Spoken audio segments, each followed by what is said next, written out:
Hello students, welcome back to channel science car. बहुत दिनों के बाद फिर से हाजिर हूँ आपके सामने एक नया फ्रेश वीडियो लेकर के। क्योंकि अब टाइम आपके सामने बहुत ही कम रह गया है और आपके पास प्रिपरेशन करने को बहुत ज़्यादा सिलेबस है, तो मैंने सोचा क्यों ना मैं एक फुल शॉर्ट वीडियो बना दूँ इलेक्ट्रिसिटी चैप्टर का, क्योंकि डिमांड भी था इसका। तो जो भी स्टूडेंट अभी तक नहीं पढ़ पाए हैं या अभी भी बहुत सारे प्रॉब्लम है, तो इलेक्ट्रिसिटी जो चैप्टर है फिजिक्स का 10th क्लास का वो मैं आज कंप्लीट करवाऊंगा एक ही वीडियो में। जैसे कि आप देख के आए हुए हैं थंबनेल को, तो एक पूरे वीडियो में मैं पूरा वीडियो को ख़त्म करूंगा, पूरा सिलेबस ख़त्म करूंगा इलेक्ट्रिसिटी चैप्टर का।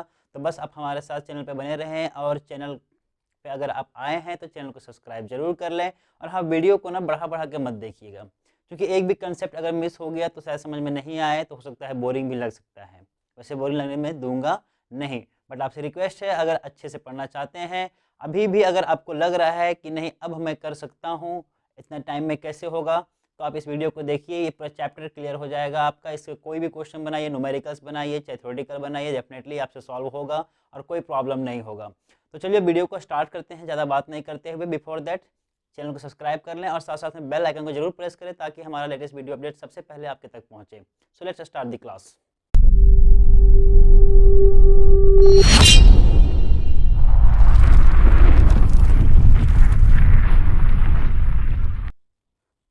ओके, तो इलेक्ट्रिसिटी चैप्टर का जो बेस है वो स्टार्ट होता है चार्ज से। क्योंकि हम लोग इस इलेक्ट्रिसिटी का जो यूज़ है वो day by day her time करते हैं, क्योंकि हमारे हाथ में हमेशा मोबाइल होता है लगभग। तो मोबाइल में हम यूज़ करते हैं, तो वो भी इलेक्ट्रिसिटी का ही एक एग्जाम्पल है ना। या फिर घर में रहते हो तो घर में चाहे बल्ब हो या फैन हो या टीवी हो, जितनी सारी चीज़ें आप अप्लायंसेस देख रहे हैं वो सारी चीज़ें ऑपरेट होती है इलेक्ट्रिसिटी से। तो ये चैप्टर बहुत ही इंपॉर्टेंट है इलेक्ट्रिसिटी का, ठीक है। तो ये बात करते हैं हम लोग चार्ज के स्टार्टिंग करते हैं, क्योंकि चार्ज इसका फंडामेंटल पार्टिकल है जिससे हम लोग पूरी चीज़ को डिस्कस करने वाले हैं। तो सबसे इंपॉर्टेंट यहाँ पे चार्ज होता है, ठीक है। क्लास 9 में आप पढ़े होंगे शायद केमिस्ट्री में, है ना, कि चार्ज क्या होता है। तो किसी एटम का सबसे फंडामेंटल पार्टिकल्स, दैट मीन सबसे छोटा पार्टिकल्स को हम लोग कहते हैं क्या, चार्ज। तो सबसे पहले हम जिक्र करेंगे चार्ज का, कि चार्ज होता क्या है, व्हाट इज चार्ज। तो आपको पता है कि किसी भी एटम में अगर हमारे पास एक एटम है, तो ये मान लो ये एक एटम है, तो इस एटम के चारों ओर क्या होता है, इलेक्ट्रॉन रिवॉल्व करता है। कौन रिवॉल्व करता है, इलेक्ट्रॉन रिवॉल्व करता है। और उसके न्यूक्लियस में जो प्रेजेंट होता है वो कौन प्रेजेंट होता है, प्रोटॉन और न्यूट्रॉन। प्रोटॉन और न्यूट्रॉन, दैट मीन किसी भी एटम का 3 फंडामेंटल पार्टिकल्स होता है, जिसमें एक इलेक्ट्रॉन है, प्रोटॉन है और न्यूट्रॉन है। जिसमें से तीनों में से हम लोग बात करेंगे सिर्फ एक चार्ज का, दैट इज इलेक्ट्रॉन, क्योंकि इलेक्ट्रॉन ही वो पार्टिकल्स है जिसके कारण का चार्ज, दैट मीन्स करंट का कंस्टिट्यूशन होता है। तो करंट कैसे बनता है, चार्ज के कारण। कौन सा चार्ज, इलेक्ट्रॉन के बारे में बात करेंगे, क्योंकि इलेक्ट्रॉन से ही बनता है। प्रोटॉन और न्यूट्रॉन की बात अभी हम लोग नहीं करेंगे, प्रोटॉन से भी होता है, हम लोग पढ़ेंगे इसको नेक्स्ट क्लास में, नेक्स्ट क्लास में नहीं, दैट मीन्स हायर क्लास में, क्लास 12 में पढ़ेंगे। और न्यूट्रॉन तो न्यूट्रल है, तो इसके बारे में हम लोग बात नहीं करेंगे। So first of what is charge. So charge is a fundamental particles of an atom. अच्छा, वो करता क्या है, फंडामेंटल पार्टिकल्स तो है एटम का, आखिर काम क्या है। तो जो इलेक्ट्रॉन्स होते हैं, इलेक्ट्रॉन्स होते हैं वो क्या करते हैं, रिवॉल्व करते हैं। किसके रिवॉल्व करते हैं, न्यूक्लियस का। तो ये रिवॉल्व ही करते हैं, वो बाहर नहीं जाते। इसके पीछे की रीजन ये है कि इसके बीच में इलेक्ट्रॉन और जो न्यूक्लियस उसके बीच में कोई फोर्स ऑफ अट्रैक्शन काम कर रहा होगा, फोर्स ऑफ अट्रैक्शन या कोई भी फोर्स यहाँ पे एक्सपीरियंस हो रहा होगा दोनों के बीच में, इलेक्ट्रॉन और प्रोटॉन के बीच में एक फोर्स एक्सपीरियंस हो रहा है। वो फोर्स कौन सा है, वो फोर्स स्ट्रॉन्ग न्यूक्लियर फोर्स है ना। तो चार्ज जहां भी होता है वो एक फोर्स एग्जर्ट करता है अपने और, है ना, अपने तरफ से क्या करता है, वो फोर्स एग्जर्ट करता है, मतलब फोर्स बाहर निकालता है। कैसे, वो हम लोग देखते हैं, ठीक है। सो अच्छा हाँ, वन मोर थिंग, मैं थ्योरी कम लिखाऊंगा, क्योंकि थ्योरी का जो पार्ट है मैं ऑलरेडी अपने वेबसाइट पे अपलोड कर चुका हूँ। तो अगर थ्योरी में अगर दिक्कत होए, अगर नहीं हम बता रहे हैं थ्योरी, तो आप थ्योरी हमारे वेबसाइट www.sciencecart.com पे आप जाके देख लें, वहाँ पे सारा चीज़ अवेलेबल है, ठीक है। सो फर्स्ट ऑफ चार्ज क्या है, it is a fundamental particles of an atom. ये क्या है, fundamental particle of an atom. पहली बात तो ये एक फंडामेंटल पार्टिकल्स है दूसरा काम क्या करता है, it exerts force, it exerts force around it, ये अपने चारों ओर क्या करता है, एक फोर्स एक्सर्ट करता है। चार्ज के टाइप्स क्या है, there are two types of charge. Types की बात करें तो दो टाइप का होता है। पहला पॉजिटिव चार्ज और दूसरा नेगेटिव चार्ज। ठीक है, नेगेटिव चार्ज।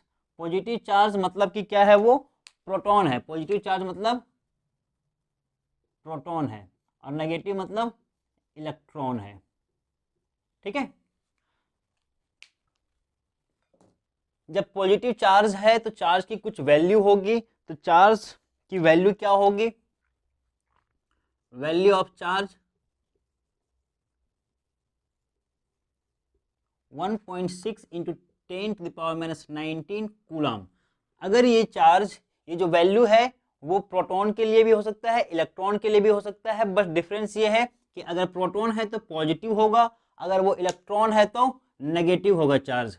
क्योंकि electron that means negative, proton मतलब पॉजिटिव। बाकी वैल्यू चार्ज का सेम है, मास डिफरेंट है, वो आपको जानने की जरूरत नहीं है। खैर, नाउ वैल्यू ऑफ चार्ज हो गया। अब यूनिट ऑफ चार्ज, चार्ज की यूनिट भी होती है। यूनिट ऑफ चार्ज जो कि आपको बोर्ड पे दिख रहा होगा पहले से ही, मैं यहाँ पे लिख के रखा हूँ, कूलम। क्या होता है, कूलम होता है, दैट इज कैपिटल C। ठीक है, अब चार्ज की भी कुछ प्रॉपर्टीज है, उस प्रॉपर्टीज के बारे में जानेंगे। पहले हम लोग चार्ज की प्रॉपर्टीज क्या होती है। ठीक है, सो प्रॉपर्टीज ऑफ चार्ज।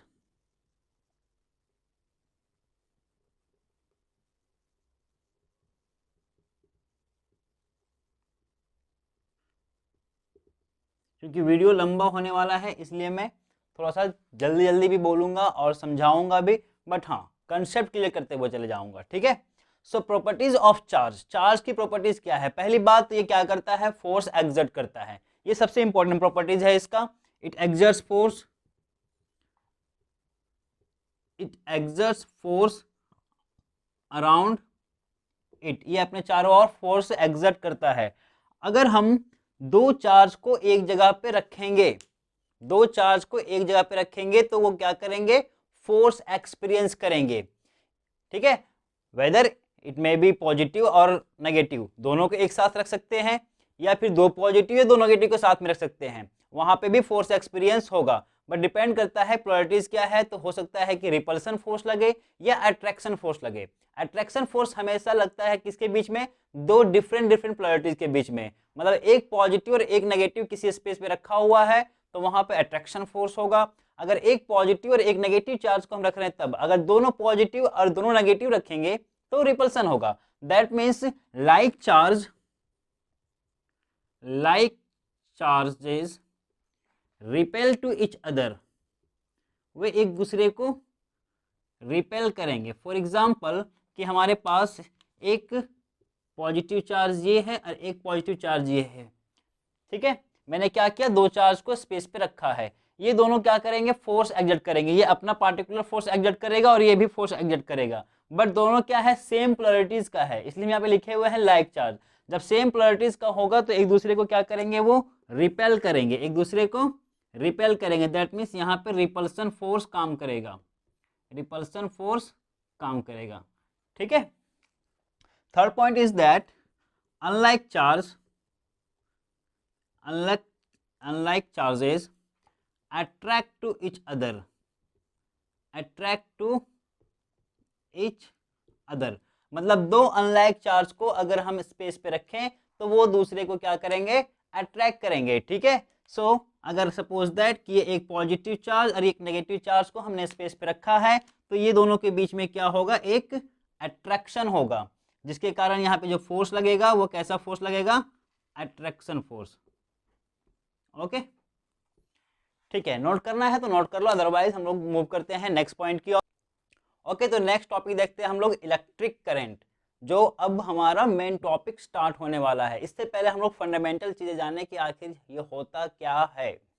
हमने चार्ज पढ़ लिया, चार्ज क्या होता है। चार्ज बेसिकली दो टाइप का होता है, पॉजिटिव और नेगेटिव, जिसमें हमको नेगेटिव के बारे में पढ़ना है। वो भी अभी हम लोग जो पढ़ेंगे चार्ज का जो पोजीशन होता है, स्टेटस होता है, वो दो टाइप का होता है। या तो वो स्टैटिक्स होगा, दैट मीन्स रेस्ट में होगा, अदरवाइज वो मूविंग डायनेमिक में होगा, है ना। और हम लोग डायनेमिक वाला पढ़ रहे हैं, स्टैटिक्स आपको क्लास 12 में पढ़ना है इलेक्ट्रोस्टैटिक्स चैप्टर में, ठीक है।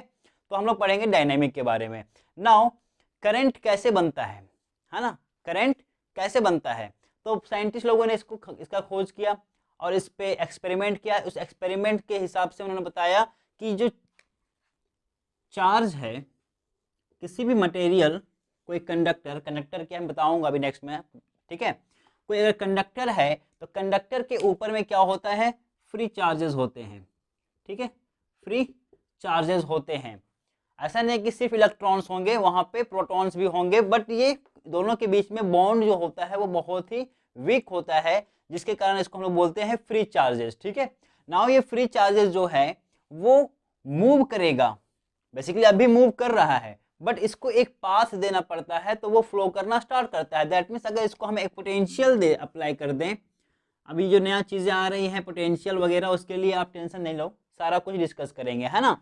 तो ये जो मटेरियल पे जो चार्ज अवेलेबल है, वो चार्ज क्या होता है, पोटेंशियल अप्लाई करने के बाद वो अलाइन हो जाता है एक डायरेक्शन में और मूव करना स्टार्ट कर देता है। और जब मूव करता है तो इस पाथ से होते हुए वो, सॉरी मैंने, हाँ ठीक है, इलेक्ट्रॉन्स वो कुछ इस तरीके से मूव करेंगे। दैट मीन्स चार्ज फ्लो करता है तो करंट बनता है ना।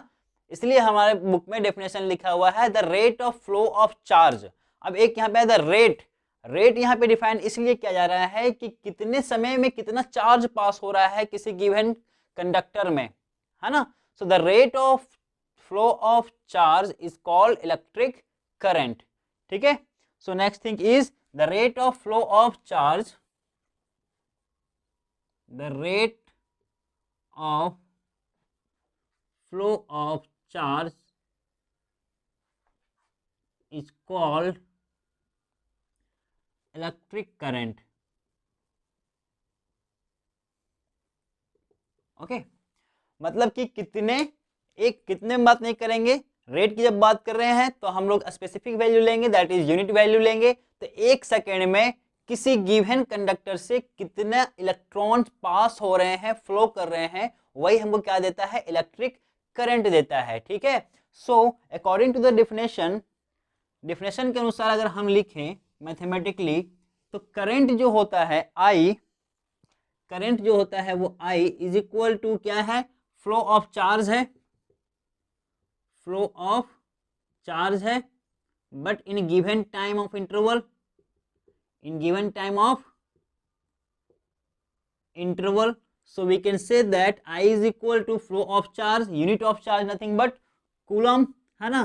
तो चार्ज है यहाँ पे, तो I is equal to Q divide by T, so I is equal to Q upon T।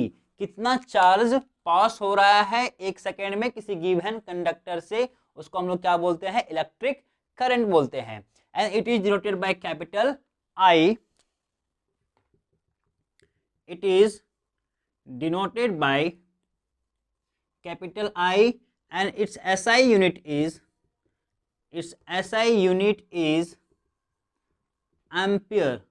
Ampere वो साइंटिस्ट है जिन्होंने इसके बारे में खोज किया, इलेक्ट्रिक करंट के बारे में, ठीक है। वैसे तो ये SI यूनिट है और इसके हिसाब से भी हम एक यूनिट और तैयार कर सकते हैं, मे बी ये आपके ऑब्जेक्टिव क्वेश्चन बन सकता है।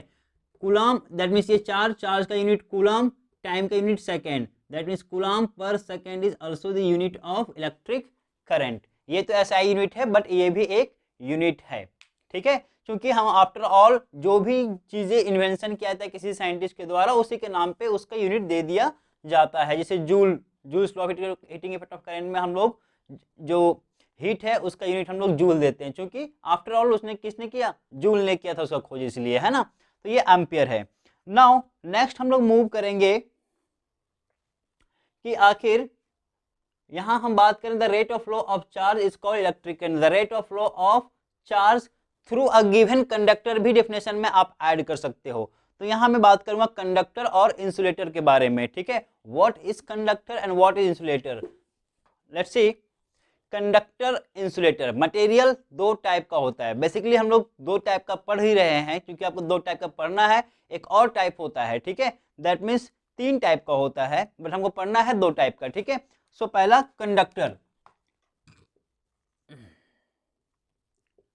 कंडक्टर और दूसरा इंसुलेटर। आप लोग सारे कुछ ना कुछ थोड़ा बहुत जान ही रहे होंगे, है ना, बस रिवीजन हो जा रहा होगा साथ साथ में, बट आप वीडियो को लास्ट तक बने रहे। अगर ये सब पता है तो आप आगे भी बढ़ सकते हैं वीडियो से, है ना, बट इतना भी आगे मत बढ़ना कि पीछे के सारा कंसेप्ट छूट जाए। अगर सब पूरा देखोगे तो बहुत अच्छी बात है, ये आपके लिए फायदा है ना। कंडक्टर, कंडक्टर से पता चल रहा है कि कंडक्ट करवाने वाला। अगर बस चलता है तो बस में ड्राइवर जो ड्राइव कर रहा है, विदाउट कंडक्टर वो गाड़ी को अच्छे से नहीं चला सकता है ना। सो कंडक्टर का मतलब सीधी सी बात है, जो कंडक्ट करवाता है।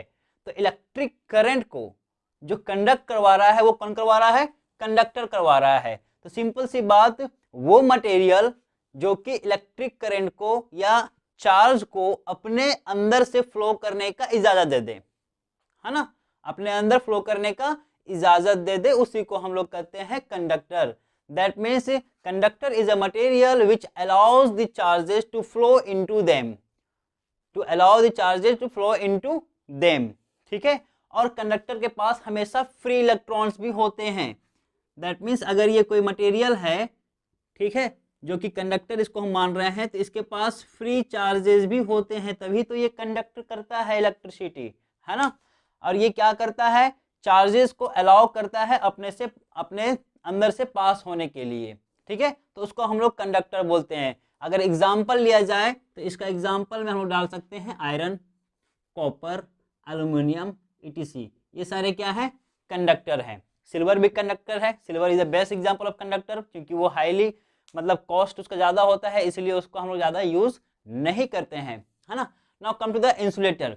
इंसुलेटर का मतलब सीधी सी बात, जो अपने अंदर से चार्जेस को फ्लो होने नहीं दे, है ना, उसको हम लोग इंसुलेटर बोलते हैं। Reason behind that, it may be there are no free charges, उसके अंदर कोई फ्री चार्जेस नहीं होती है, क्योंकि यहाँ पे किसी भी कंडक्टर में, किसी भी मटेरियल पे equal number of proton and electrons होते हैं, बट वो उसके अंदर अगर बॉन्ड अगर ज्यादा स्ट्रॉन्ग होगा तो वो टूट नहीं सकता है ना। That's why it behaves like a insulator. So insulator is a material in which it does not allow the charges to flow into them, ये अपने अंदर से चार्ज को फ्लो होने का या फ्लो करने का इजाजत नहीं देता है, उसको हम लोग इंसुलेटर बोलते हैं। फॉर एग्जाम्पल, बहुत सारे एग्जाम्पल है आपके पास, प्लास्टिक्स, जितने भी प्लास्टिक्स आप देख रहे हैं वो सारे क्या है, इंसुलेटर है। वुड्स, लकड़ी भी क्या है, इंसुलेटर का एग्जाम्पल है, ठीक है। और भी डाल सकते हो, ईटीसी कर देता हूँ, पीवीसी है, टेफ्लॉन है, बहुत सारा कुछ है जो कि जिससे करंट पास नहीं कर पाता है, वो इंसुलेटर कहलाता है। नाउ हम लोग नेक्स्ट टॉपिक पे आते हैं, दैट इज इलेक्ट्रिक फील्ड। अब ये इंपॉर्टेंट टॉपिक है, electric field, electric field lines, इसको स्किप मत कर जाना, है ना, it's a very important topic.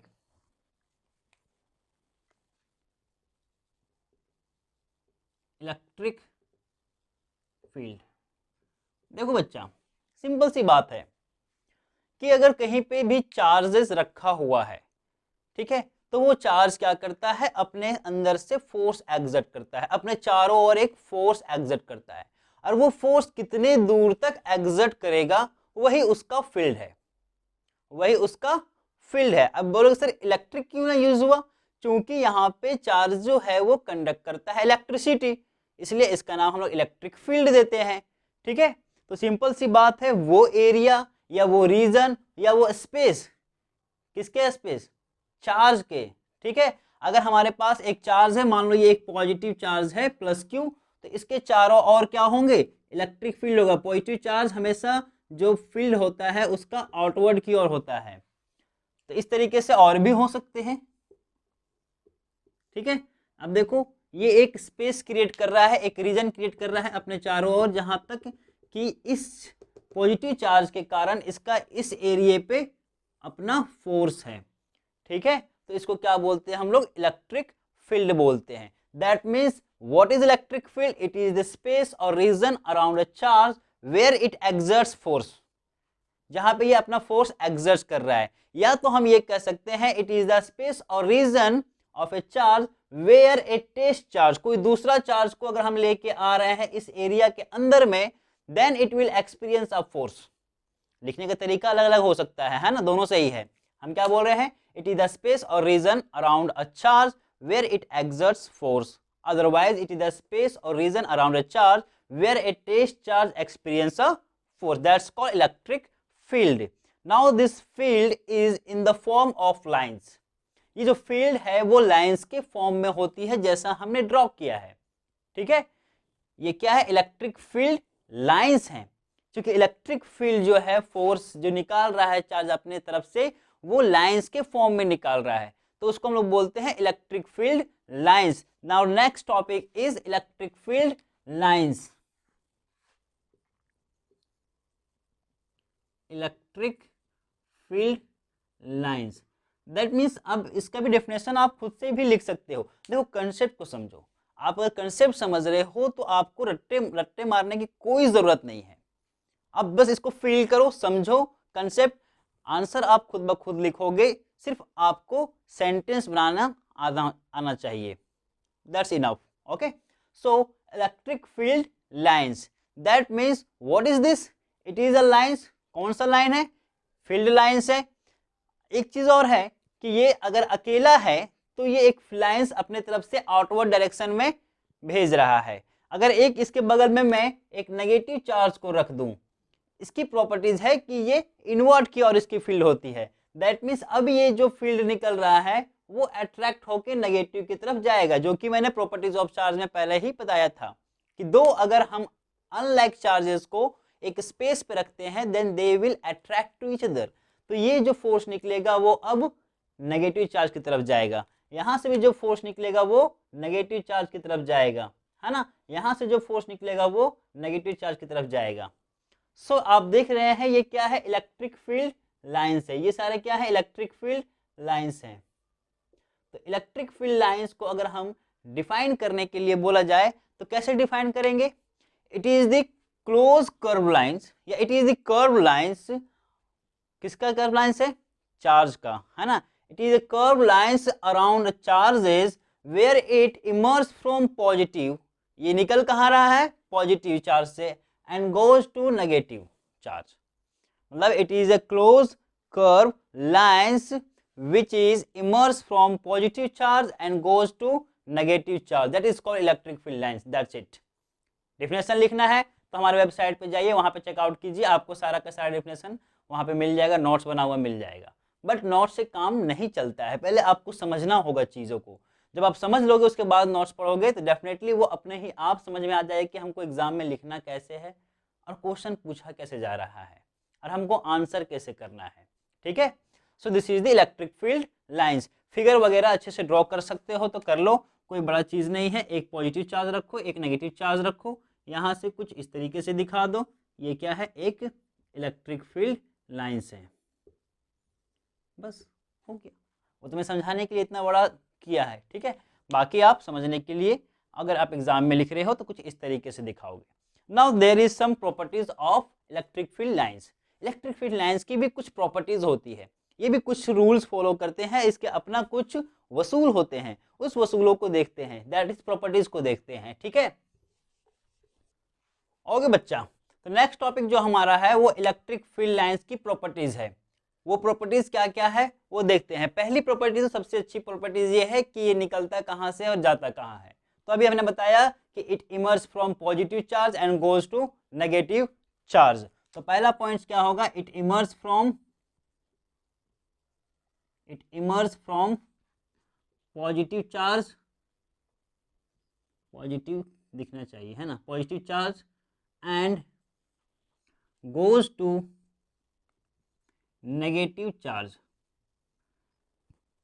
ये पॉजिटिव से निकल के कहाँ जा रही है, नेगेटिव में।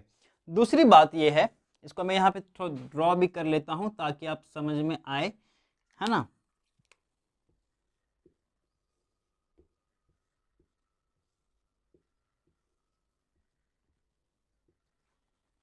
ठीक है, पहला बात ये पॉजिटिव चार्ज निकला और कहाँ पे गया, नेगेटिव चार्ज के पास गया।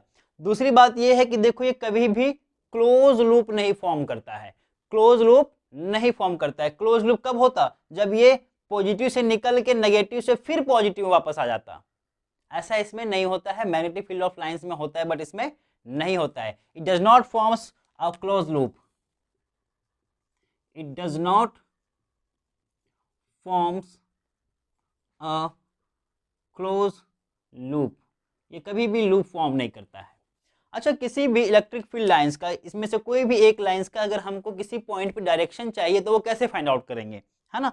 तो अगर मान लो सपोज दैट कि हमको इस पॉइंट पे इस लाइंस का हमको क्या चाहिए, डायरेक्शन चाहिए, तो हम क्या करेंगे, यहाँ से एक टेंजेंट ड्रॉ करेंगे, ये उसका डायरेक्शन है। अगर इस पॉइंट पे चाहिए तो यहाँ पे हम एक टेंजेंट ड्रॉ करेंगे, ठीक है? या हमको इस लाइंस का इस पॉइंट पे चाहिए तो यहाँ से हम एक टेंजेंट ड्रॉ करेंगे, ठीक है? तो ये क्या देगा, उस लाइंस के उस पॉइंट पे डायरेक्शन देगा। So tangent drawn at any point of the lines will give the direction of that field, है ना? तो ये भी आप लिख सकते हो, tangent drawn at any point of the line will give the direction of lines at that point, वो उस पॉइंट पे at that point, मतलब किसी भी फील्ड के किसी एक पॉइंट से जो टेंजेंट ड्रॉ करेंगे वो उस लाइंस के उस पॉइंट पे डायरेक्शन देगा इलेक्ट्रिक फील्ड का, ठीक है? सिंपल सी बात है। नेक्स्ट है electric field lines do not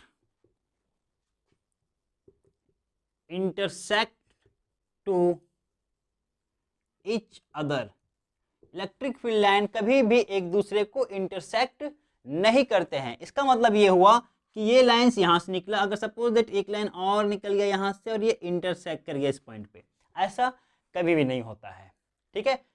ऐसा नहीं होता है। क्वेश्चन पूछे क्यों नहीं होता है, तो सिंपल सी बात है, अगर ये ऐसा हो जाए या ऐसा अगर होता तो अगर इस इंटरसेक्शन पॉइंट पे अगर आप टेंजेंट ड्रॉ करो तो आपको दो लाइंस के लिए दो अलग अलग टेंजेंट आपको मिल जाएंगे। तो एक पॉइंट पे दो डायरेक्शन नहीं हो सकता है, विच इज नॉट पॉसिबल, है ना? सो क्या लिखेंगे, electric field lines do not intersect to each other because if we draw a tangent from the intersection point then we will get two direction of that field which is not possible, that's why it did not intersect to each other, okay? तो ये सारी बातें हो गई है। लिखने के लिए वैसा कुछ है नहीं, लिखना चाहते हो तो लिख लो, अदरवाइज नेक्स्ट पॉइंट पे हम लोग मूव करते हैं। पॉइंट देखते हैं हम लोग, इलेक्ट्रिक पोटेंशियल। पोटेंशियल का सिंपल मीनिंग क्या होता है? पोटेंशियल दैट मीन्स जो हम काम कर सके, हमारे अंदर कितनी क्षमता है, मैं कितने देर तक लगातार पढ़ा सकता हूँ, यह हमारी क्षमता है। मैं भी काम कर रहा हूँ पढ़ाने का, ठीक है? तो दैट मीन्स वो चीजें जो आपके कार्य करने की क्षमता को बताता है, कितना वर्क डन आप कर सकते हैं किसी गिवन इंटरवल ऑफ टाइम में, उसी को हम लोग क्या बोलते हैं, पोटेंशियल, जनरल लैंग्वेज में। यहाँ भी हम लोग कुछ इसी तरह का ही है, सिर्फ यहाँ पे इलेक्ट्रिक की बात होगी। तो वो क्या है उसके लिए समझते हैं थोड़ा सा हम लोग। तो सपोज दैट कि आपके पास एक चार्ज है, उस चार्ज के और एक फील्ड है, क्योंकि चार्ज होगा तो डेफिनेटली उसके चारों ओर क्या होगा, फील्ड होगा, ठीक है?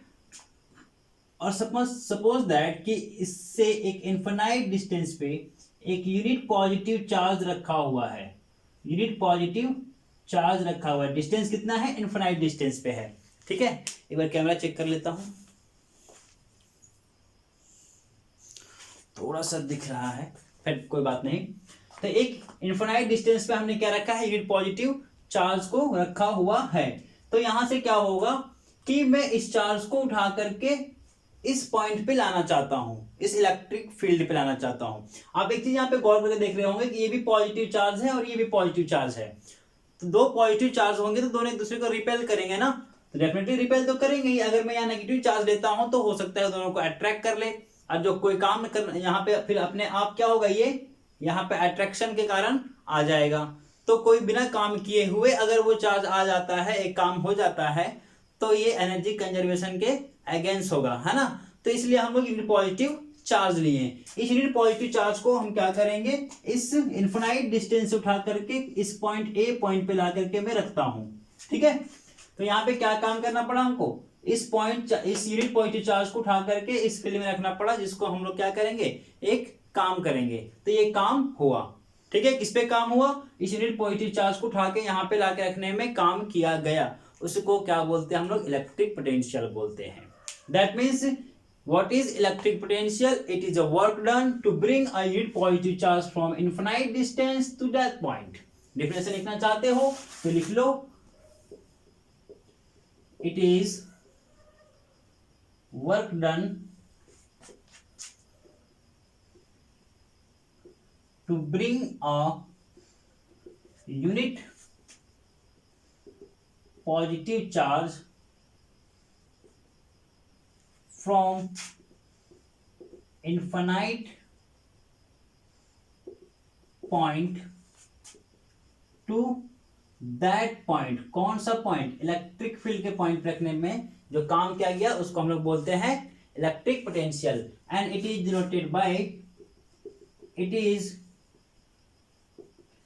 Denoted by capital V। तो मैथमेटिकली अगर हम देखें, जो डिफिनेशन हमने लिखा हुआ है उस डिफिनेशन के अनुसार अगर मैथमेटिकली इक्वेशन निकाला जाए तो V is equal to work done, किस पे हो रहा है वर्क डन, चार्ज पे हो रहा है। That means V is equal to W upon Q। This is the equation of work done, that is electric potential, ठीक है। अब सपोज दैट कि एक बार मैं इस यूनिट पॉजिटिव चार्ज को इस पॉइंट से उठा करके यहाँ पे रखा, ठीक है। अब इसी यूनिट पॉजिटिव चार्ज को उठा करके हम इस B पॉइंट पे रखते हैं, इस B पॉइंट पे ला के रखते हैं इसी चार्ज को, तो ये भी काम किए हम लोग, ठीक है। आप देखोगे तो ये डिस्टेंस कम ट्रेवल किया, इसमें काम कम करना, कम किए होंगे, जबकि इसको उठा करके यहाँ पे रखने में हमको ज्यादा काम करना पड़ा होगा। तो ये दोनों के बीच में जो डिफरेंस है, ये जो डिफरेंस आ रहा है, इस डिफरेंस को हम लोग क्या बोलते हैं, इलेक्ट्रिक पोटेंशियल डिफरेंस। तो सिंपल सी बात, what is electric potential difference, it is the difference between the two potential. ये दो पोटेंशियल के बीच में डिफरेंस है, जिसको हम बोलते हैं इलेक्ट्रिक पोटेंशियल। दैट मीन्स यहाँ पे जो पोटेंशियल होगा इस पॉइंट पे वो VA होगा और यहाँ पे VB होगा।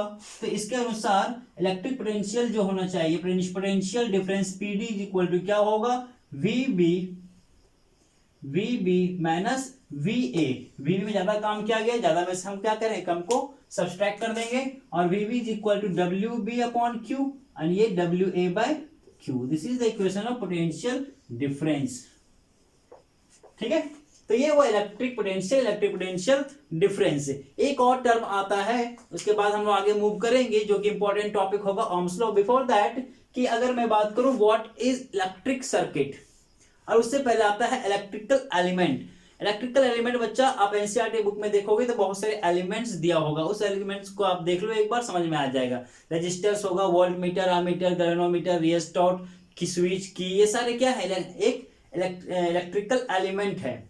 उसके अरेंजमेंट को, जितने भी इलेक्ट्रिकल एलिमेंट है उसके अरेंजमेंट को किसी क्लोज पाथ में अगर हम करें तो उसको हम लोग बोलते हैं इलेक्ट्रिक सर्किट। तो जो नेक्स्ट पॉइंट है वो क्या है, electric circuit. So what is electric circuit, definition में नहीं लिखूंगा, मैं सिर्फ बता देता हूं, ठीक है। What is electric circuit, it is the arrangement of electrical element in a close path is called electric circuit. क्योंकि वीडियो लंबा होता जा रहा है ना, तो इसलिए मैं सिर्फ डिफिनेशन को नहीं लिखूंगा, मैं सिर्फ कंसेप्ट को समझाऊंगा। जहां पे डिफिनेशन जरूरी होगा वहां मैं लिखवाऊंगा, ठीक है। सो मान लो कि हमारे पास एक रेजिस्टेंस है, रजिस्टर है, और एक वोल्ट, एक ये हमारे पास पोटेंशियल डिफरेंस है, एक की है, आप चाहो तो यहाँ पे अमीटर भी डाल सकते हो। तो ये एक अरेंजमेंट है, इस अरेंजमेंट में देखो यहाँ हमारे पास एक रेजिस्टेंस है, एक की है, एक पोटेंशियल है, एक अमीटर है। तो अब हम इसके अरेंजमेंट को क्या बोलेंगे, इलेक्ट्रिक सर्किट बोलेंगे। अब देखो ये क्लोज पाथ है, अब ये मत बोलो सर यहाँ पे खुला हुआ है, ये स्विच ऑफ कंडीशन में है, और ये हमारे पास पोटेंशियल का एक सिंबल है, ठीक है। So this is the arrangement of electric circuit. And electric circuit का डेफिनेशन क्या होगा, it is the arrangement of electric circuit का डेफिनेशन क्या होगा, it is the arrangement of electrical elements in a close path.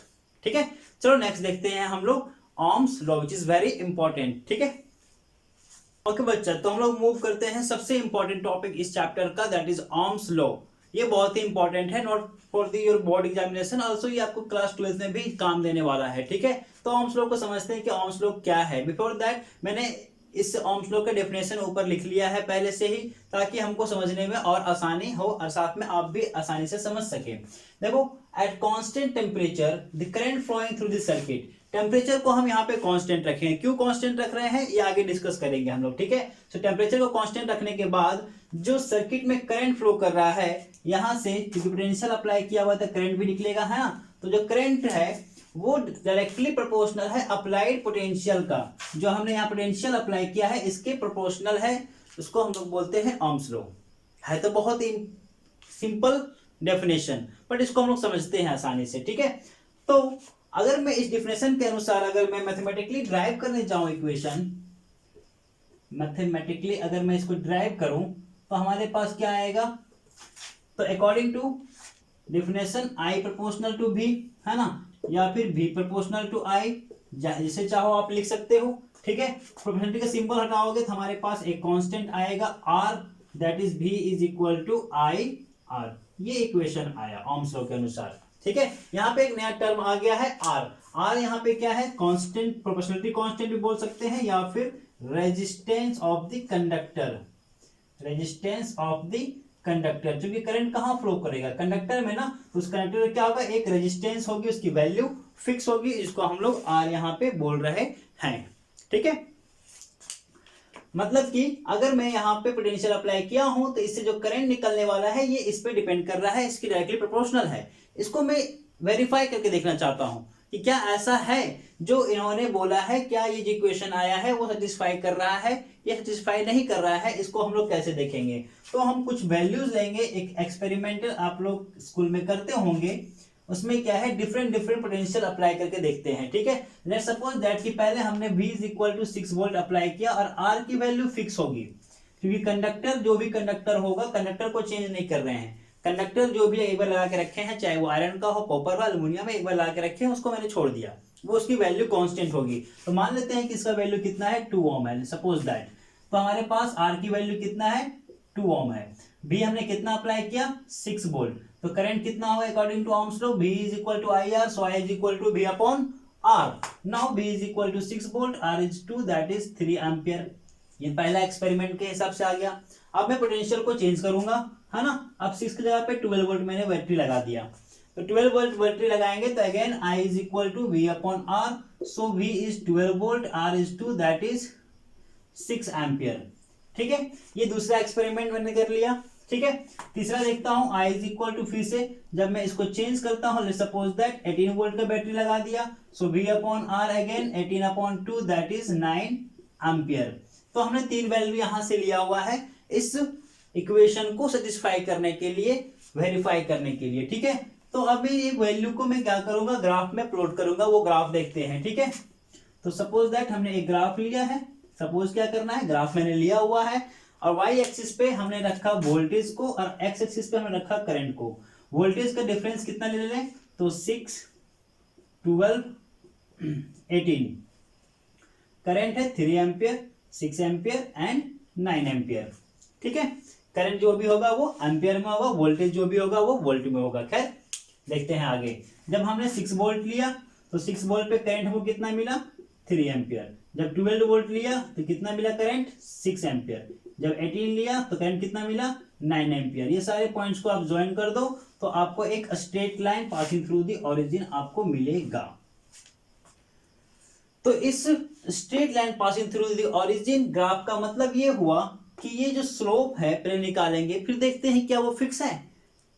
That means ये दोनों proportional है, तभी तो हमारा ग्राफ कैसा निकला, स्ट्रेट लाइन निकला, अदरवाइज वो जिगजैग मौसम में निकलता। इसका मतलब है कि ये जो इक्वेशन है B is equal to I R वो सेटिस्फाइड है और सही इक्वेशन है। बट किस पे, जब टेम्परेचर को हम यहाँ पे क्या करेंगे, टेम्परेचर को हम यहाँ पे कांस्टेंट रखेंगे। ठीक है, अगर इस ग्राफ का स्लोप निकालने के लिए बोला जाए तो स्लोप इज इक्वल टू क्या होता है, tangent, and tangent is equal to perpendicular upon base. Perpendicular, तो परपेंडिकुलर कैसे निकालेंगे? अगर इसका स्लोप निकालना है तो कम से कम 2 पॉइंट को कंसीडर करना होगा हमको। लेट्स सपोज दैट कि एक ये पॉइंट है, एक ये पॉइंट है, दोनों पे परपेंडिकुलर ड्रॉ करो, जहां मिलेगा ए बी सी। अब देखो तो ये एक ट्राइंगल आपको दिख रहा होगा, है ना? एक ट्राइंगल दिख रहा है तो परपेंडिकुलर पे जाएंगे तो ए बी कहाँ पे है? Voltage that is V. और बी कहाँ है? एक्स एक्सिस के पैरेलल है बी। ए बी सी किसके है? एक्स एक्सिस के पैरेलल है, दैट इज यहाँ पे क्या है? करंट है I, and B upon I क्या होता है? R. That means the slope of this graph is nothing but resistance, है ना? रेजिस्टेंस क्या होगा? इसका स्लोप होगा। इस पे न्यूमेरिकल्स भी आते हैं, है ना? इस तरह का ग्राफ आपको दे दिया रहेगा, वैल्यू दे दिया रहेगा, आपको बोलेगा find out the value of the resistance. तो सिंपल सी है, 2 पॉइंट कंसीडर कर लोगे, इस 2 पॉइंट को कंसीडर हमने किया हुआ है। तो अब देखो वोल्टेज पे जाओगे तो 12 minus 6 final minus initial, current पे जाओगे तो 6 minus 3 that is 6 upon 3 which is 2 ओम। तो 2 ओम तो हमने फिक्स रखा हुआ था, सही आ रहा है आंसर, है ना? तो ये है overall Ohm's law. Ohm's law को हमने वेरीफाई भी किया, ओम्स लॉ का डेफिनेशन भी देखा, और ये सही भी है बट एट कांस्टेंट टेम्परेचर। अब टेम्परेचर की बात करेंगे हम लोग। Before that if you want to note down then note it, then हम लोग नेक्स्ट पॉइंट पे मूव करते हैं। ओके बच्चों, तो नेक्स्ट देखने वाले हैं हम लोग फैक्टर अफेक्टिंग द रेजिस्टेंस। मतलब रेजिस्टेंस को कौन कौन से फैक्टर डिपेंड कर, कौन कौन से फैक्टर आप उसको अफेक्ट करने वाला है, ठीक है? जैसे अभी हमने ओम्स लॉ में देखा था, रेजिस्टेंस लिया हुआ था, ठीक है? तो वो जो रेजिस्टेंस है वो किन किन फैक्टर पे डिपेंड करेगा। तो पहला हम देखते हैं कि जो रेजिस्टेंस होता है वो डायरेक्टली प्रोपोर्शनल होता है किसके?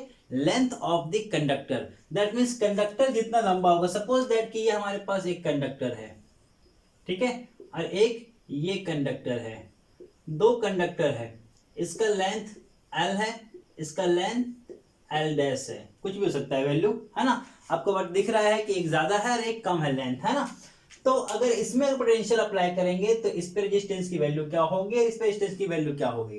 देखो लेंथ जितना ज्यादा बड़ा होगा, लेंथ जितना ज्यादा बड़ा होगा कंडक्टर का, उसकी रेजिस्टेंस की वैल्यू भी ज्यादा होगी। क्योंकि वो रेजिस्टेंस का मतलब होता है क्या? What do you mean by resistance?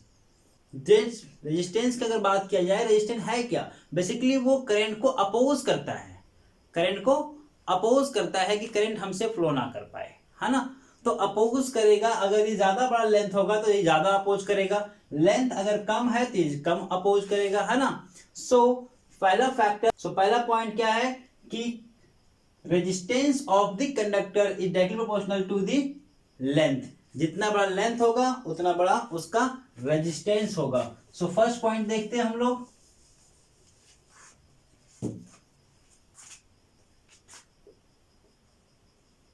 Resistance of the conductor is directly proportional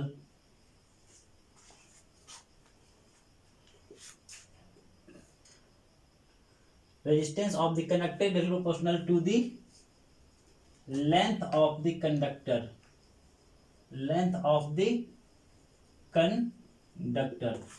इसका मतलब ये हुआ कि जो रेजिस्टेंस है वो डायरेक्टली प्रोपोर्शनल है लेंथ ऑफ द कंडक्टर, है ना?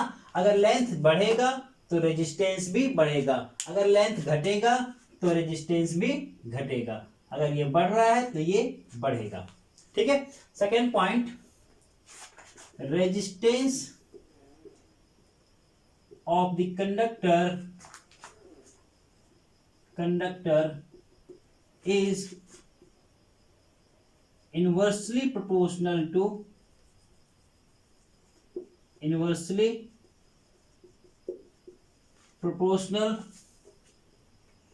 to the cross sectional area of the conductor, ठीक है? ये सारी डेफिनेशन पहले ही लिखा हुआ है वेबसाइट पे, फिर भी मैं लिख रहा हूं। इसका मतलब ये हुआ कि जो रेजिस्टेंस है वो इनवर्सली प्रोपोर्शनल है किसके?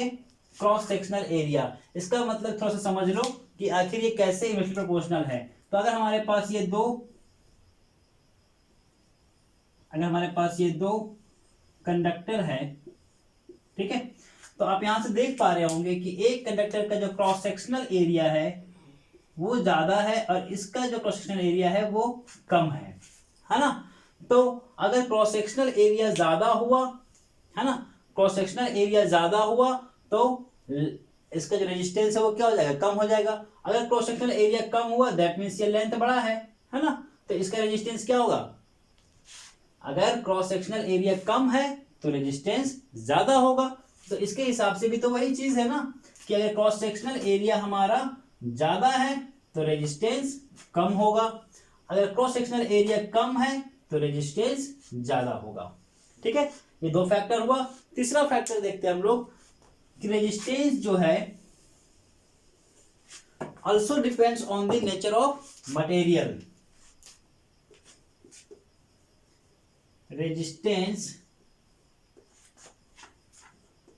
ऑफ मटेरियल इज डिफरेंट, मतलब कि अगर हमारे पास डिफरेंट मटेरियल है तो उसका रेजिस्टेंस भी अलग अलग होगा। दैट मीन्स कॉपर का अलग होगा, एल्युमिनियम का अलग होगा, आयरन का रेजिस्टेंस अलग होगा। मतलब कि मटेरियल पे भी डिपेंड करता है, नेचर ऑफ द मटेरियल कैसा है उस पर वो डिपेंड करेगा। बेसिकली अभी बज रहा है 12:30 रात का, मैं ये वीडियो शूट कर रहा हूँ और ये बहुत देर से मैं बोले जा रहा हूँ, गला भी अब सूख रहा है। ठीक है, नेक्स्ट जो पॉइंट है, तो आपसे ये उम्मीद है कि हमारे ये मेहनत को जरूर आप देखोगे और वीडियो से सीखोगे, आप एग्जाम में अच्छा करोगे। अगर आप अच्छा करते हो तो डेफिनेटली हमको भी खुशी होगा, और आप अगर चैनल को सब्सक्राइब करते हो तो हमारी खुशी दुगनी हो जाएगी, हमारा मेहनत काम आ जाएगा।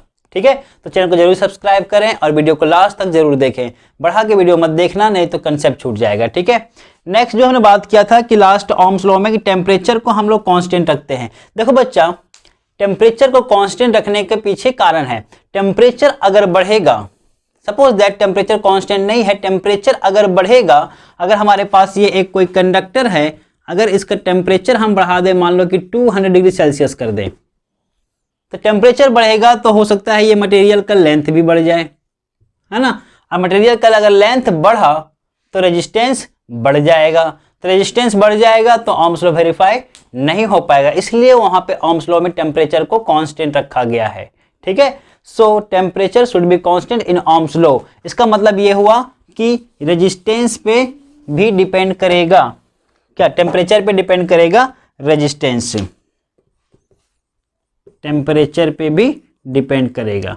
तो ये 4 पॉइंट पे डिपेंड करता है हमारा रेजिस्टेंस। ठीक है, अगर ऑब्जेक्टिव क्वेश्चन में आए द रेजिस्टेंस डिपेंड्स अपॉन, उसमें से आपके पास ऑप्शन, ठीक है, हम लोग नेक्स्ट पॉइंट देखते हैं। तो इसके अलावे और कौन कौन से पॉइंट बच गए हैं देख लेते हैं फटाफट, है ना।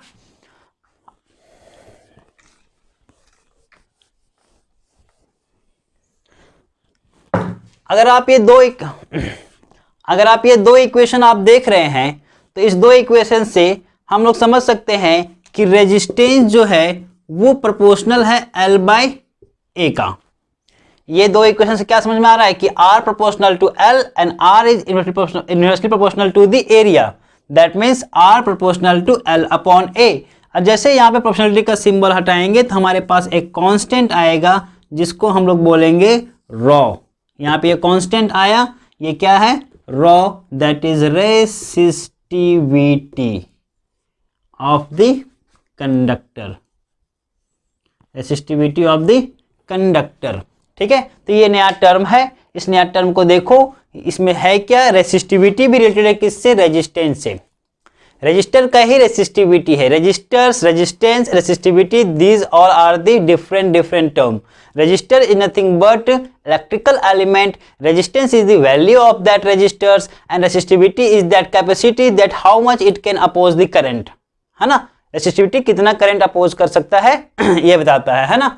तो ये हो गया हमारे पास फैक्टर अफेक्टिंग द रेजिस्टेंस। अगर नोट करना चाहते हो नोट कर लो, अदरवाइज हम लोग नेक्स्ट पॉइंट पे मूव करते हैं, that is series and parallel combination of the register. Okay बच्चा, तो नेक्स्ट पॉइंट है कॉम्बिनेशन ऑफ रजिस्टर्स।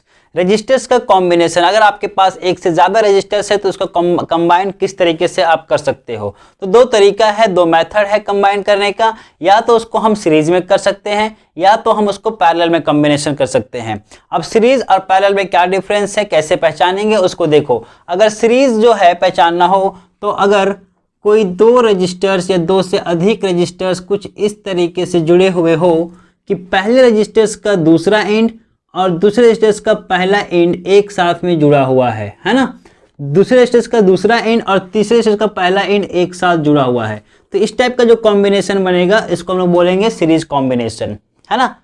दूसरा हमारे पास है पैरेलल कॉम्बिनेशन। फिर से मैं 3 रजिस्टर्स लेता हूं और तीनों जो रजिस्टर्स है किसी एक कॉमन पॉइंट से जुड़ा हुआ है सारा एंड, तो उसको क्या बोलेंगे हम, पैरेलल कॉम्बिनेशन बोलेंगे, है ना। अब देखो तो एक कॉमन पॉइंट से ये तीनों एंड जुड़ा हुआ है, इस रजिस्टर्स का पहला एंड, दूसरे रजिस्टर्स का पहला एंड और तीसरे रजिस्टर का पहला एंड, तीनों एक पॉइंट से जुड़ा हुआ है, और पहले और दूसरे और तीसरे रजिस्टर का दूसरा एंड किसी एक पॉइंट से जुड़ा हुआ है, दैट मीन्स 2 कॉमन पॉइंट से जुड़ा हुआ रजिस्टर्स है, तो हम लोग समझ जाएंगे कि ये parallel combination of the registers है। ठीक है, ये आइडेंटिफाई करने का तरीका है। इस पर डेरिवेशन हम लोग देख लेते हैं छोटा सा, उसके बाद न्यूमेरिकल्स का अलग सेपरेट वीडियो बना दूंगा। ठीक है, ओके बच्चा।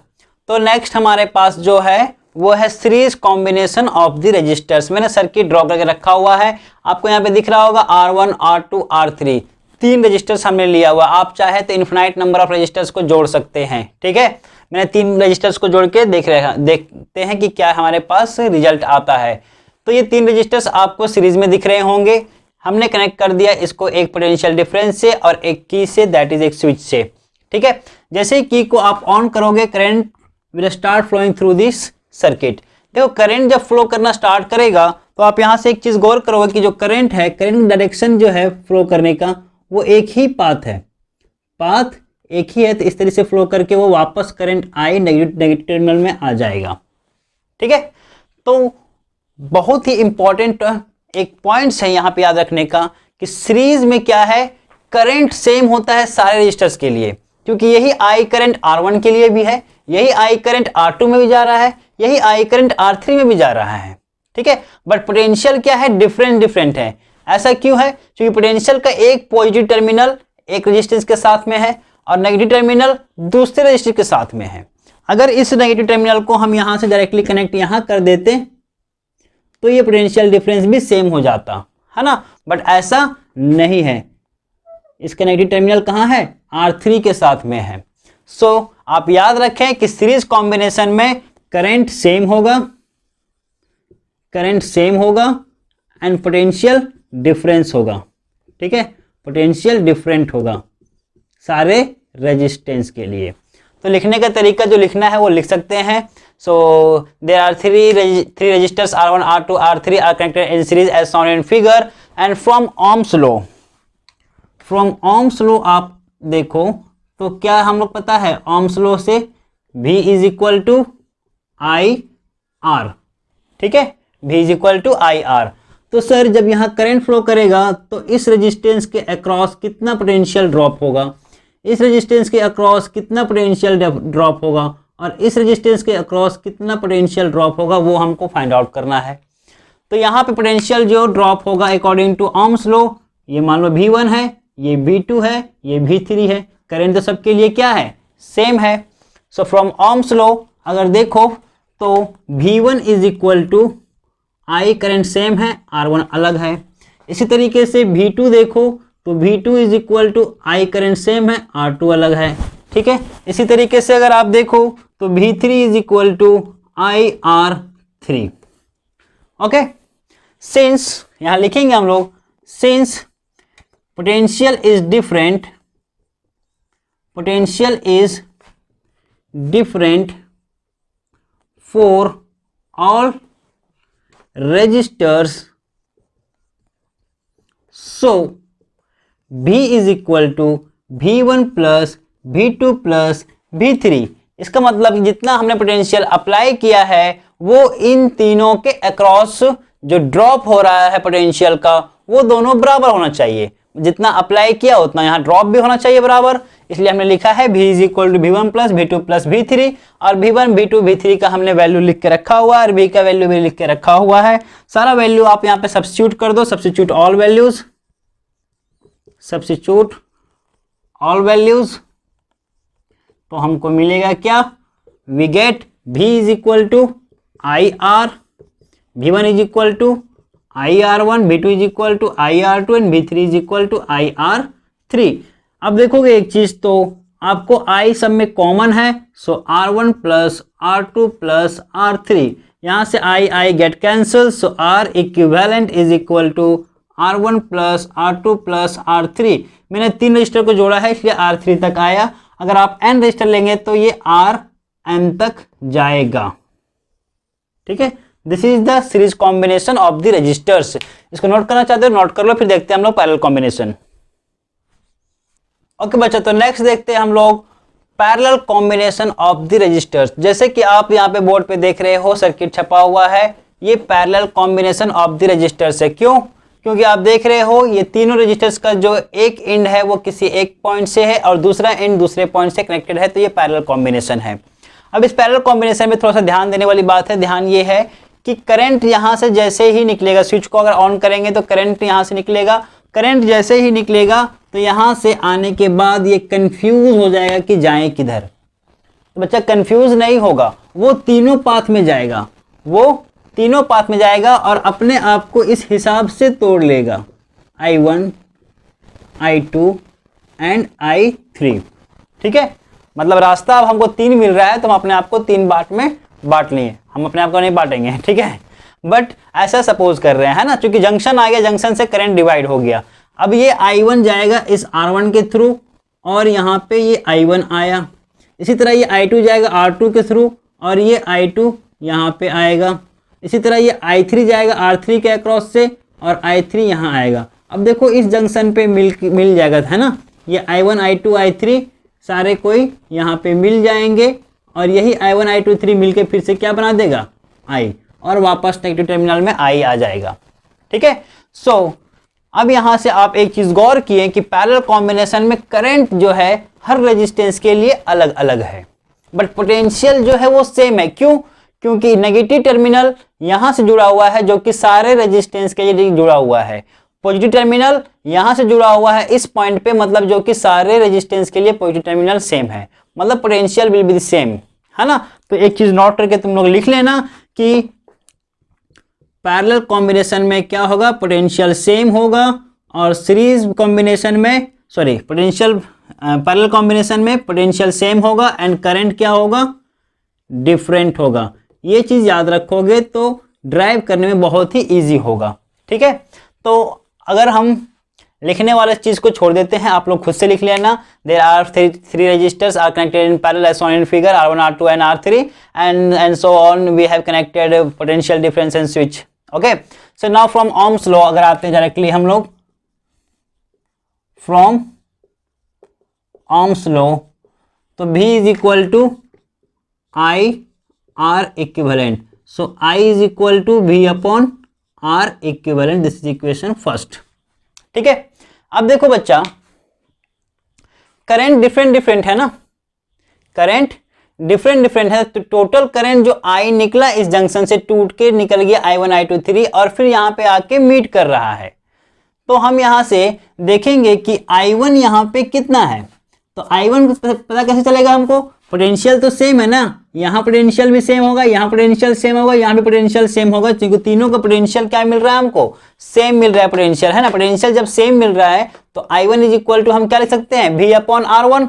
सो यहाँ से हम लोग लिखेंगे I1 is equal to V upon R1, इसी तरीके से I2 is equal to V upon R2, इसी तरीके से I3 is equal to V upon R3। Since लिखेंगे हम लोग, since current is different, current is different for all register, so जो टोटल करंट है वो बराबर किसका होगा, I1 plus I2 plus I3 का। अब ये I1, I2, I3 का वैल्यू हमने पहले लिख के रखा हुआ है और I का वैल्यू फ्रॉम ऑम्सली से भी लिख के रखा हुआ है। सारे वैल्यू को यहाँ पे सब्स्टिट्यूट कर दो।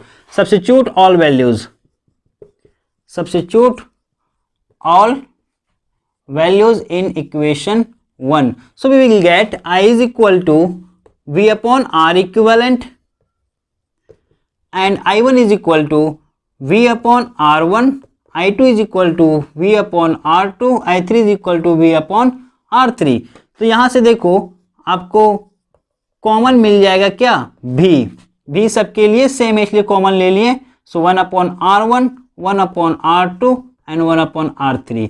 यहाँ से देखो V दोनों ऊपर में है तो V यहाँ से यहाँ कैंसिल हो जाएगा। So we will get 1 upon R equivalent is equal to 1 upon R1 plus 1 upon R2 plus 1 upon R3 and so on। अगर आप और भी रजिस्टर्स लेते हैं तो और भी आगे जा सकता है ये इक्वेशन, ठीक है। So this is a parallel combination and series combination of the registers. इसमें समझने में कोई प्रॉब्लम हुआ हो, कोई दिक्कत हुआ हो तो डेफिनेटली आप कमेंट सेक्शन में जाके आप बताएं हमको, हम जरूर इसका सॉल्यूशन लेके आएंगे। ऑलरेडी मैंने ये सीरीज एंड पैरेलल कॉम्बिनेशन का सेपरेट वीडियो बना के रखा हुआ है प्लेलिस्ट पे, वहां भी जाके देख सकते हैं। अदरवाइज यहाँ से भी दिक्कत नहीं होगा मेरे ख्याल से, हमने सारा इंपॉर्टेंट पॉइंट को डिस्कस कर दिया है। नेक्स्ट पॉइंट देखते हैं हम लोग, that is Joule's law of heating effect of current and after then we will see power. फिर ये हमारा चैप्टर क्लोज हो जाएगा, ठीक है बच्चा। तो नेक्स्ट टॉपिक देखेंगे हम लोग, joules law of heating effect of current. अभी तक हम लोग करंट कैसे बना, करंट के क्या क्या रूल्स हैं उसको हमने देखा, अब उसके इफेक्ट को देखेंगे। बेसिकली अभी रात के बज गए हैं 1 और मैं आपके लिए इतना मेहनत कर रहा हूँ, इसलिए मेहनत कर रहा हूँ क्योंकि आपके एक लाइक और एक सब्सक्रिप्शन से हमें एक इंस्पिरेशन मिलता है, इसलिए मैं वीडियो इतना देर से बना रहा हूँ। और ये आप लोग के लिए है बच्चा, आप वीडियो को पूरा देखें, लास्ट तक देखें और जितना हो सके वाइडली इसको शेयर करें ताकि ज़्यादा से ज़्यादा बच्चे लोग को देख सकें। क्योंकि अब हमारे पास टाइम नहीं है, दैट मीन्स आप लोग के पास टाइम नहीं है कि ज़्यादा आप टाइम वेस्ट कर सको, इसलिए 1-1.5 घंटे के अंदर जो भी इस वीडियो का लेंथ होगा मैं कोशिश करूँगा कि ज़्यादा मिनिमाइज कर सकूँ और ज़्यादा फालतू चीज़ों को मैं ऐड ना करके बस टू द पॉइंट बात करूँ। बस आप चैनल पे आए हो तो वीडियो को पूरा देख के जाना, चैनल को सब्सक्राइब करके जाना और बेल आइकन को जरूर प्रेस कर देना ताकि वीडियो आपको हमेशा मिलता रहे। इसके बाद मैं न्यूमेरिकल्स का सीरीज बहुत जल्दी लेके आया हूँ, असेसमेंट सीरीज का सीरीज चल रहा है, उसको मैं कंटिन्यू करूँगा बहुत ही जल्दी। इसके बाद नेक्स्ट वीडियो वही होगा, ठीक है। और इसका न्यूमेरिकल्स भी हम जल्दी से बना करके आप लोगों को दे देंगे। चलो देखते हैं next, joules law of heating effect of current. Current देखो, अगर इस सेंटेंस पे देखो, हीटिंग इफेक्ट ऑफ करंट मतलब करंट के कारण यहाँ पे इफेक्ट हो रहा है हीट का। आप देखते होंगे मोबाइल वगैरह चलाते होंगे, अभी तो फिलहाल इतना हीट नहीं करता है, फिर भी अगर गेम वगैरह खेलते होंगे तो मोबाइल हीट करने लगता है। या फिर घर में बल्ब जल रहा है बहुत देर से, आप उसको छू के देखोगे तो आपको वो बल्ब गर्म दिखेगा। या आप देखते हो कि घर में आयरन यूज़ करते हो कपड़ा प्रेस करने के लिए, वो गर्म होता है। या फिर ठंड का समय ख़त्म ही होने चला है बट आप उसको यूज़ करते किसके लिए, वाटर हीटर को यूज़ करते हैं पानी को गर्म करने के लिए, जो कि वो भी गर्म होता है। या घर में देखते हो आप हीटर जिस पे खाना बनता है वो भी हीट होता है। तो ये क्या है, एक इफेक्ट है करंट का। अरे ऐसा क्यों होता है उसको समझना बहुत इंपॉर्टेंट है, उसके बाद जो चीज़ें हैं बहुत ईजी है। देखो होता क्या है बेसिकली, अगर हमारे पास कोई एक कंडक्टर है और इसको मैं कनेक्ट कर देता हूँ एक बैटरी से, तो क्या होगा, करंट फ्लो करना स्टार्ट करेगा। और करंट फ्लो करेगा तो बच्चा बेसिकली क्या होता है, कंडक्टर में फ्री इलेक्ट्रॉन्स होते हैं। और कंडक्टर में अगर फ्री इलेक्ट्रॉन्स हैं, अब मैं ये पोटेंशियल अप्लाई करने का मतलब सीधा कहना क्या है कि मैं इसको एक फील्ड दे रहा हूँ या मैं एक एनर्जी दे रहा हूँ और इसको एनर्जी मिलेगा तो ये पहले से तो मूव कर ही रहा है। अरे सिंपल सी बात है कि मैं अभी मूव कर रहा हूँ, अगर पीछे से आके मुझे कोई धकेल देता है, वो अपना एनर्जी हम पे ट्रांसफ़र करता है तो मैं आगे गिर सकता हूँ या फिर आगे दौड़ने लगूंगा, है ना। ऐसा क्यों, क्योंकि उसकी एनर्जी मेरे अंदर आ रहा है और उसका जो एनर्जी है मेरे ऊपर ट्रांसफ़र हो रहा है। तो मैं जब पोटेंशियल अप्लाई कर रहा हूँ तो इसके अंदर एनर्जी मिल जाएगा, है ना। तो इलेक्ट्रॉन को जब एनर्जी मिलेगा तो रैंडमली वो मूव करना स्टार्ट करेगा, और मूव करना स्टार्ट करेगा तो हो सकता है वो एक दूसरे से कोलाइड करेंगे, हो सकता है नहीं, कोलाइड करेंगे ही। और कोलाइड जहाँ पे होगा तो आप क्लास 9 में पढ़े होंगे फिजिक्स में वैसे भी कि कोलिजन होने के कारण क्या होगा, यहाँ पे एनर्जी लॉस होगी। एनर्जी लॉस होने के कारण आखिर जो एनर्जी इसके पास है, जो इलेक्ट्रॉन्स मूव कर रहे हैं उसके पास एनर्जी है, हमने पोटेंशियल अप्लाई किया, उसको और एनर्जी दिया, अब उसकी काइनेटिक एनर्जी और बढ़ गई। काइनेटिक एनर्जी बढ़ने के कारण रैंडमनेस बढ़ा, रैंडमनेस बढ़ने के कारण क्या होगा, एक दूसरे में कॉलिजन हुआ, और कॉलिजन होने के कारण क्या होगा, वहां पे जो एनर्जी है कॉलिजन के बाद वो एनर्जी हीट के रूप में निकल जाती है। वैसे ये अनडिजायर भी होता है, डिजायर भी होता है। कभी कभी हम हीट चाहते ही नहीं है, मोबाइल यूज करते तो हीट नहीं चाहते हैं, बट पानी गर्म करने के लिए हमको हीट चाहिए, है ना। तो इस सिचुएशन के अनुसार इसको हम लोग बनाते हैं कि हमको कहाँ पे ये डिजायर्ड है, कहाँ पे ये अनडिजायर्ड है ना। तो हीट कैसे हो रहा है, पोटेंशियल अप्लाई करने के कारण इसका रैंडमनेस बढ़ता है, काइनेटिक एनर्जी बढ़ती है, काइनेटिक एनर्जी बढ़ने के कारण इसमें कोलिजन होता है, और कोलिजन के कारण वहां पे हीट डेवलप होने लगता है। ठीक है, तो ये फंडा है इसके पीछे समझने का कि आखिर ये हीट डेवलप कैसे होता है। अब जो ये हीट डेवलप होता है वो कुछ फैक्टर्स पे डिपेंड करते हैं। वो कौन कौन से फैक्टर पे डिपेंड करेंगे, तो बच्चे जितना अमाउंट का हम यहाँ पे पोटेंशियल अप्लाई करेंगे, करंट भी ज़्यादा फ्लो करेगा। करंट अगर ज़्यादा फ्लो करेगा दैट मीन्स अगर पोटेंशियल को हम ज़्यादा अप्लाई कर रहे हैं तो इसको काइनेटिक एनर्जी भी तो ज़्यादा मिलेगी। काइनेटिक एनर्जी ज़्यादा मिलेगा तो रैंडमनेस बहुत ज़्यादा बढ़ेगा, रैंडमनेस ज़्यादा बढ़ेगा तो क्या होगा, कोलिजन होगा, कोलिजन होगा तो वो हीट निकलेगा, है ना। दैट मीन्स वो पहला फैक्टर करंट पे डिपेंड कर रहा है। दूसरा फैक्टर है, कभी ऐसा होता है क्या, नया बल्ब खरीद के लाओ, घर पे लगाओ, स्विच को ऑन करो, फिर स्विच को ऑफ कर दो, तो क्या बल्ब गर्म हो जाएगा क्या, नहीं। मगर अगर मैं बल्ब लेके आया हूँ, लगाया हूँ, और मैं स्विच को ऑन करके कम से कम आधे घंटे तक छोड़ दूं, तब वो बल्ब को छू के देखेंगे तो वो गर्म हो जाता है ना। दैट मीन्स टाइम का फैक्टर, जितने टाइम के लिए करंट फ्लो करेगा उस कंडक्टर में उतना ज़्यादा हीट डेवलप होगा, है ना। जितने टाइम तक वो करंट फ्लो करेगा उतने ज़्यादा हीट डेवलप होगा। ठीक है, उसके बाद डिपेंड करता है रेजिस्टेंस पे, है ना। रेजिस्टेंस पे डिपेंड करता है कि कितना ज़्यादा वो अपोज कर रहा है। अगर कोई करंट, कोई इलेक्ट्रॉन्स यहाँ पे फ्लो कर रहा है, रैंडमनेस बढ़ रहा है, तो वो क्या करेगा, अपोज करना चाहेगा करंट को, और अपोज ज़्यादा करेगा तो ज़्यादा क्या होगा, कॉलिजन होगा, और ज़्यादा कॉलिजन होगा तो ज़्यादा हीट डेवलप होगा। तो ये तीन फैक्टर्स पे डिपेंड करते हैं हमारा कौन, हीटिंग इफेक्ट ऑफ करंट पे। ये तीन फैक्टर पे डिपेंड करता है कि हीट कितना ज़्यादा जनरेट होगा। सो वो तीन फैक्टर को हम लिखते हैं। समझ में आ गया होगा आप लोगों को कि आखिर मैं कहना क्या चाह रहा था, है ना। फिर से मैं एक बार रिवीजन कर रहा हूँ छोटा सा, कि अगर मैं पोटेंशियल अप्लाई करता हूँ दैट मीन्स मैं क्या कर रहा हूँ, इसकी काइनेटिक एनर्जी बढ़ा रहा हूँ इलेक्ट्रॉन का जो कंडक्टर में है। इसकी काइनेटिक एनर्जी बढ़ेगा तो रैंडमनेस बढ़ेगा मूव करने का, रैंडमनेस बढ़ेगा तो क्या होगा, एक दूसरे में कोलाइड करेंगे तो वो जो कोलाइड करने पे जो एनर्जी निकलेगी वही हीट के फॉर्म में निकलती है। ठीक है, तो ये हो गया heating effect of current. Now कि ये कौन कौन से फैक्टर पे डिपेंड करता है, तो पहला फैक्टर ये है कि जितना ज़्यादा अमाउंट में पोटेंशियल अप्लाई करेंगे करंट का वैल्यू ज़्यादा बढ़ेगा। करंट का वैल्यू ज़्यादा होगा, ज़्यादा काइनेटिक एनर्जी मिलेगी, ज़्यादा एनर्जी हीट डेवलप होगा, है ना। दैट मीन्स पहला आई पे डिपेंड करता है। दूसरा, कितने टाइम के लिए ये करंट इस कंडक्टर में फ्लो कर रहा है उस पर डिपेंड करेगा, है ना। ऐसा नहीं कि स्विच ऑन किया, ऑफ किया, बल्ब गर्म हो जाएगा, ऐसा नहीं है। बस स्विच ऑन करके आप आधा घंटे छोड़ दो, उसके बाद आप छू के देखो तो वो गर्म महसूस होगा, वहां पे हीट डेवलप होगा। तीसरा फैक्टर है कि कितना ज्यादा अपोज कर रहा है इसके फ्लो को, दैट मीन्स कंडक्टर का रेजिस्टेंस, उस पर भी डिपेंड करता है। ये तीन फैक्टर पे डिपेंड करता है हमारा हीट। ठीक है, तो वो तीन फैक्टर को मैं लिखता हूं शॉर्ट में, और एक इक्वेशन ड्राइव करूंगा जिस इक्वेशन को हम लोग बोलेंगे हीटिंग इफेक्ट ऑफ करंट। तो पहला मैं डायरेक्टली लिखता हूं, डेफिनेशन तो मैं नहीं लिखूंगा, सिर्फ वो इक्वेशन लिखूंगा, है ना। सो फैक्टर पे देखता हूं मैं वो कौन कौन से फैक्टर्स पे वो डिपेंड कर रहा है। तो पहला फैक्टर है कि heat is directly proportional to the applied current या square of the applied current, है ना। करंट पे डिपेंड तो करता है बट स्क्वायर पे, है ना। अब स्क्वायर पे क्यों, ये नेक्स्ट मतलब जो आपका हायर क्लास है उसमें आप ज़्यादा सीखेंगे। ठीक है, उसके बाद जो हीट है वो डायरेक्टली प्रोपोर्शनल है टाइम के, कितने टाइम के लिए करंट उसमें फ्लो कर रहा है। और तीसरा फैक्टर है कि heat is proportional to the R, conductor का रेजिस्टेंस कितना है इस पे भी डिपेंड करता है। दैट मीन्स हमारे पास ये तीन इक्वेशन आ गया, और ये तीन इक्वेशन को हम डायरेक्टली एक इक्वेशन में लिखना चाहें तो from equation 1 and 2 we can get H proportional to I square R and T। ठीक है, और जैसे प्रोपोर्शनलिटी का सिंबल हटाएंगे तो हमारे पास एक कांस्टेंट आएगा K I square R T. If अगर K का वैल्यू हम 1 लेते हैं तो हमारे पास जो इक्वेशन है वो H is equal to I square R T.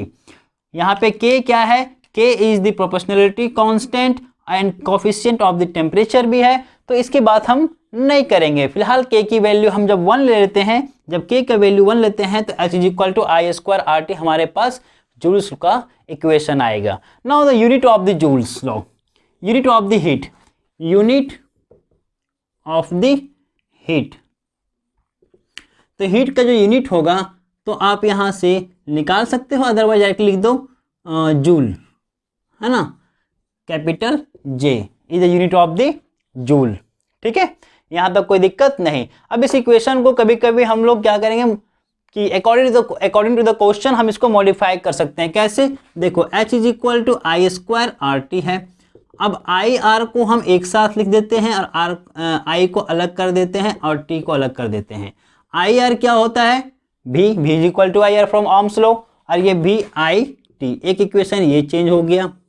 दूसरा इक्वेशन और भी लिख सकते हैं हम लोग, I T is equal to क्या होता है, Q is equal to I T होता है ना, सो भी क्यू, ये एक अलग इक्वेशन हो गया। तो इस तरह के इक्वेशन को हम बना सकते हैं according to the numericals. Numerical क्या पूछा जा रहा है उसके हिसाब से हम क्वेश्चन को, इक्वेशन को हम तब्दील कर सकते हैं, कन्वर्ट कर सकते हैं, and we can solve the question easily.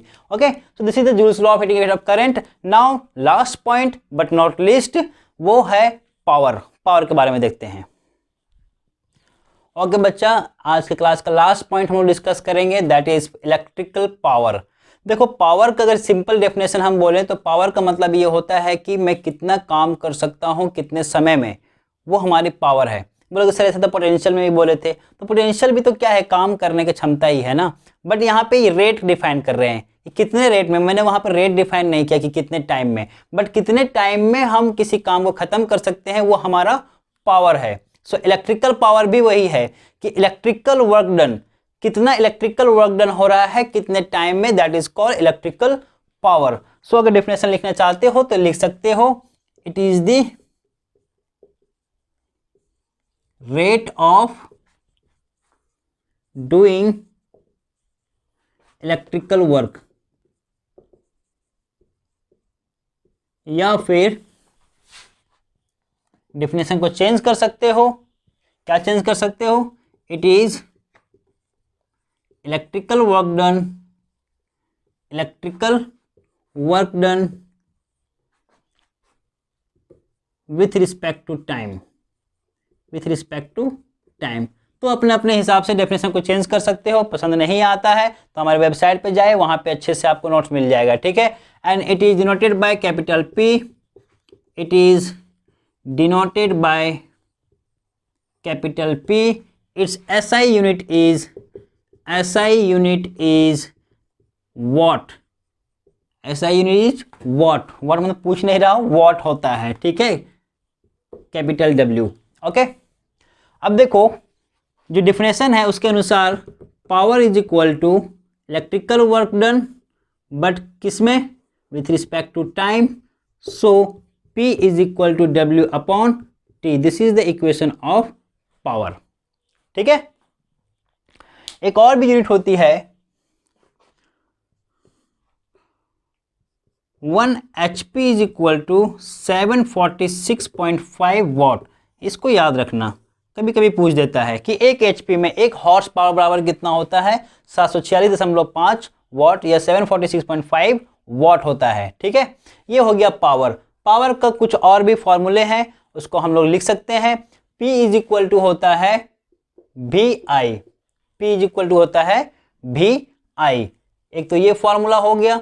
दूसरा P is equal to V, V is equal to क्या होता है, according to Ohm's law IR होता है, और ये I, तो क्या हो गया हमारे पास I स्क्वायर R, ये भी पावर का इक्वेशन हो गया।